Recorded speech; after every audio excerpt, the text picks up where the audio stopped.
যদি খাবারটা দেখতে সুন্দর হয় খেতেও কিন্তু দারুণ। একেবারে তেল ছাড়া, আটা ময়দা ছাড়া। একটু অন্যরকম ভাবে পালং শাকের একটা রেসিপি আপনাদের সাথে শেয়ার করব।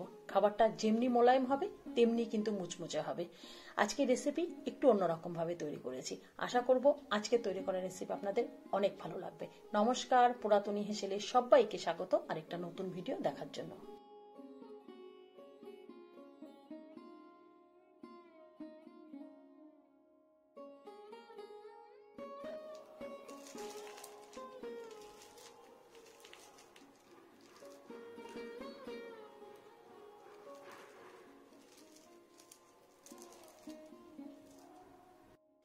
একই ব্যাটারে হবে মুচমুচে আর একেবারে নরম তুলতুলে। তৈরি হবে পালং শাকের ধোসা। দারুণ কিন্তু খেতে। আমি এখানে বেশ কিছুটা পালং শাক খুব ভালোভাবে কেটে ধুয়ে পরিষ্কার করে নিয়েছি। পালং শাকের পাতার অংশগুলো কিন্তু নিয়েছি। এখানে নিয়েছি 2 কাপ মতন আতপ চাল, খুব ভালোভাবে ধুয়ে পরিষ্কার করে নিয়েছি। আর নিয়েছি 1 কাপ বিউলির ডাল। ডাল খুব ভালোভাবে ধুয়ে নিয়েছি। এই কাপেরই বিউলির ডালের যে কাপটা, এই কাপেরই কিন্তু আমি 2 কাপ মতন আতপ চাল নিয়েছি। আর সাথে নিয়েছি এই কাপে 1.5 কাপ মতন সুজি। আর লাগবে টক দই, আর সাথে লাগবে বেসন। আমি 2 চামচ মতন বেসন নিয়েছি। আর নিয়েছি আদা আর স্বাদ অনুযায়ী কাঁচা লঙ্কা। এবার মিক্সির জার নিয়ে নিলাম। তার মধ্যে আমি দিয়ে দেব চাল আর ডাল।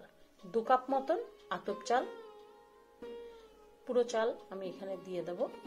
আর 1 কাপ মতন বিউলির ডাল। ব্যাটারটা যাতে খেতে ভালো লাগে সেই জন্য আমি এখানে একটু ডাল ব্যবহার করলাম। আর 1.5 কাপ মতন দিয়ে দিলাম সুজি। এবার এর মধ্যে অল্প একটু জল দেব। জল দিয়ে এটা খুব ভালো পেস্ট তৈরি করব। তবে একটু দানা দানা থাকলে কিন্তু ভালো হয়। একটু দানা দানা থাকলেও কিন্তু অসুবিধা নেই। এখানে যেহেতু সুজি আছে, ব্যাটারটা কিন্তু একটু ঘন হয়েছে। এবার আমি মিক্সি বাটি ধোয়া জল এর মধ্যে দিয়ে দিলাম। এখানে যেটুকুনি কিন্তু পাতলা আছে, এই পাতলা থাকবে না, কারণ এটা কিছুটা সময় আমি ঢেকে রেখে দেব। সুজি কিন্তু একটু ঘন হয়ে যাবে। এবার কড়াই বসিয়ে তার মধ্যে অল্প একটু তেল দিয়ে দিলাম। তেল একটু গরম হয়ে গেলে গ্যাস একেবারে কমিয়ে দেব। তার মধ্যে দিয়ে দেব 2 চামচ মতন বেসন। এবার তেলের মধ্যে বেসনটা একটুখানি নাড়াচাড়া করে নেব।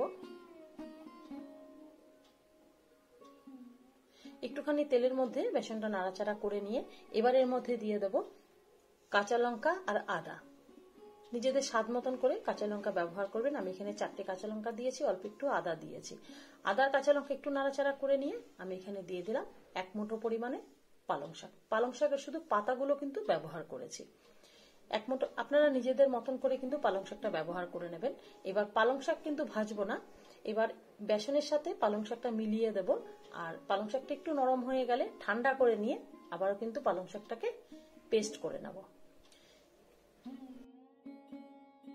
এখানে চাল আর সুজির মিশ্রণটা তৈরি করে রেখেছিলাম, সেটা একটু ঘন হয়ে গেছে। এর মধ্যে দিয়ে দিলাম যে পালং শাক পেস্ট করে নিয়েছি, সেই পালং শাকের মিশ্রণ দিয়ে দিলাম। এবার খুব সুন্দর করে কিন্তু নাড়াচাড়া করে নেব। কালারটা কিন্তু দারুণ হয়েছে। আর যখন আপনারা ধোসা তৈরি করবেন না, কালার কিন্তু একই রকমই কিন্তু থাকবে।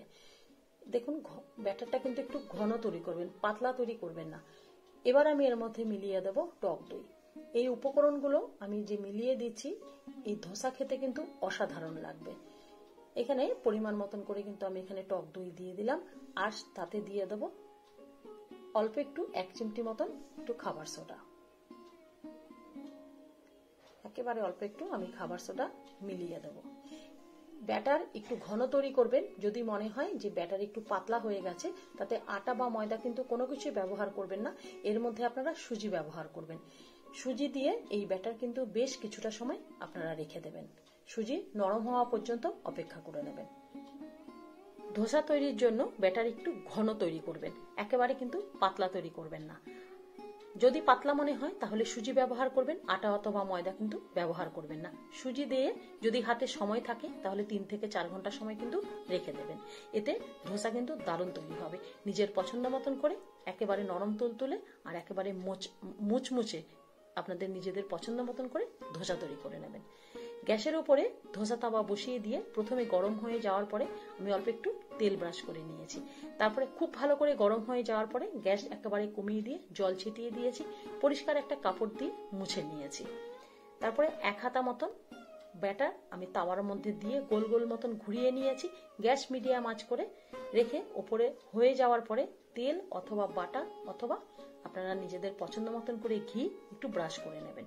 প্রথমে কিন্তু আমি একেবারে নরম দেখে, দেখুন আপনারা নিজেরাই বুঝতে পারছেন, নরম দেখে আমি কিন্তু ধোসা তৈরি করে নিয়েছি। বেশ নরম তুলতুলে হয়েছিল, খেতে কিন্তু দারুণ হয়েছিল।